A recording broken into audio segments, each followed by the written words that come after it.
దేశవ్యాప్తంగా కులగణన చేపట్టాలని జాతీయ బీసీ సంక్షేమ సంఘం జాతీయ మహిళా అధ్యక్షురాలు డాక్టర్ అనుసూరి పద్మలత కేంద్ర ప్రభుత్వాన్ని డిమాండ్ చేశారు. శుక్రవారం ఢిల్లీలోని ఆంధ్ర భవన్ వద్ద జాతీయ బీసీ సంక్షేమ సంఘం ఆధ్వర్యంలో డాక్టర్ పద్మలత ఆధ్వర్యంలో ధర్నా నిర్వహించారు. ఈ సందర్భంగా డాక్టర్ అనుసూరి పద్మలత మాట్లాడుతూ జాతీయ స్థాయిలో జనగణన కులగణన వెంటనే చేపట్టాలని డిమాండ్ చేశారు. పార్లమెంట్లో బీసీ బిల్లు ప్రవేశపెట్టి ఆమోదిస్తే బీసీలకు చట్టసభల్లో రిజర్వేషన్లు అమలవుతాయన్నారు. ఇప్పటికే స్థానిక సంస్థల్లో మహిళలకు 33%, బీసీలకు 27% రిజర్వేషన్లు ఉన్నాయని, బీసీ బిల్లు ఆమోదిస్తే బలహీన వర్గాల నాయకులు పార్లమెంట్ అసెంబ్లీలో ప్రవేశించి రాజ్యాధికారం దిశగా అడుగులు వేస్తారని అన్నారు. మహిళా బిల్లు ఆమోదం పొందినప్పటికీ 5 ఏళ్ల తర్వాత ఆ రిజర్వేషన్లు వర్తింపచేయడం సరికాదని, ఆంధ్రప్రదేశ్ ముఖ్యమంత్రి జగన్మోహన్ రెడ్డి మహిళలకు 50%కి పైగా నామినేటెడ్ పదవులు కల్పిస్తున్నారని, ఆయనను ఆదర్శంగా తీసుకుని మిగతా రాజకీయ పార్టీలు మహిళలకు బీసీలకు బిల్లుకు అతీతంగా నినాదంలా కాకుండా ఒక విధానంలా చట్టసభల్లో పోటీకి అవకాశం కల్పించాలని డాక్టర్ పద్మలత కోరారు.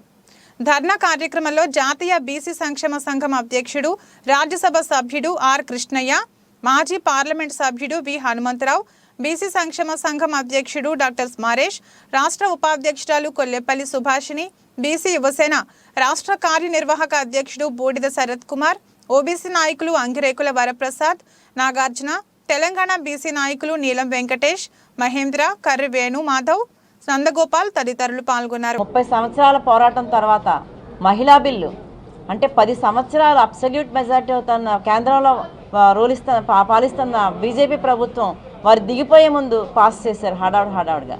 అందులో అసలు ఓబీసీ మహిళల ఊసే లేదు. మరి ప్రతిపక్ష నేత వారు చెప్పిన రాహుల్ గాంధీ గారు అడిగారు పార్లమెంట్లో, అలాగే అన్న అడిగారు, ఆర్ కృష్ణయ్య అన్న, వేద మస్తాన్ గారు అడిగారు, పిల్లి బోస్ గారు అడిగారు. అసలు బీసీ కుల జనగణన కానీ మహిళలు ఎంత ఉన్నారనేది ప్రతి రాష్ట్రంలోనూ స్థానిక సంస్థల్లో మహిళలకి 33% రిజర్వేషన్ ఉంది, బీసీలకి 27% రిజర్వేషన్ ఉంది. ఆ విధంగా ఎప్పటికప్పుడు ప్రతి రాష్ట్రం లెక్కలు ఉన్నాయి. మళ్ళీ ఇప్పుడు కేంద్ర ప్రభుత్వం లెక్క చేయలేదు కాబట్టి మేము పెట్టమనడం కూడా కరెక్ట్ కాదు. ఆ లెక్కలతోనే కేంద్ర ప్రభుత్వం ఇచ్చే మనసు ఉంటే అధికార పార్టీ ఇవ్వచ్చు, బీసీ బిల్లు పెట్టచ్చు. బీసీ బిల్లు పెట్టిన వెంటనే మహిళలకు ఆటోమేటిక్గా 33% రిజర్వేషన్ కూడా వస్తుంది. మరి మన దేశంలో 14 సంవత్సరాలు ప్రధానమంత్రిగా ఒక మహిళ చేశారు ఇందిరాగాంధీ గారు, ప్రతిభా పాటిల్ ప్రెసిడెంట్ చేశారు, మరి ఇప్పుడు ద్రౌపది ముర్ము గారు చేస్తున్నారు. కానీ మహిళలకి ఈ రాజకీయాల్లో లింగ వివక్ష ఎంతవరకు ఇంకా కొనసాగుతుంది? ఈ పాస్ అయిన మహిళా బిల్లుని కూడా ఇంప్లిమెంటేషన్కి ఏది అడ్డొస్తుంది? మనకు లెక్కలు ఉన్నాయి, స్థానిక సంస్థల రిజర్వేషన్ ఆల్రెడీ మహిళలకు ఉంది, ఆ లెక్క సరిపోతుంది. ఇలాగ 5 ఏళ్ళ తర్వాత 10 ఏళ్ళ తర్వాత ఈ మహిళా బిల్లు ఇంప్లిమెంటేషన్ వస్తే అంతవరకు ఒక తరం అయిపోతుంది. ఇంత అవసరం ఏముంది? ఇవ్వాలని చిత్తశుద్ధి ఉంటే అసలు జగన్మోహన్ రెడ్డి గారి లాగా అసలు చట్టాలతో సంబంధం లేకుండా ఒక పాలసీ మ్యాటర్, ఒక విధానం, నినాదం కాకుండా విధానమే అని పెట్టుకున్నప్పుడు ఆయన ఇస్తున్నారు.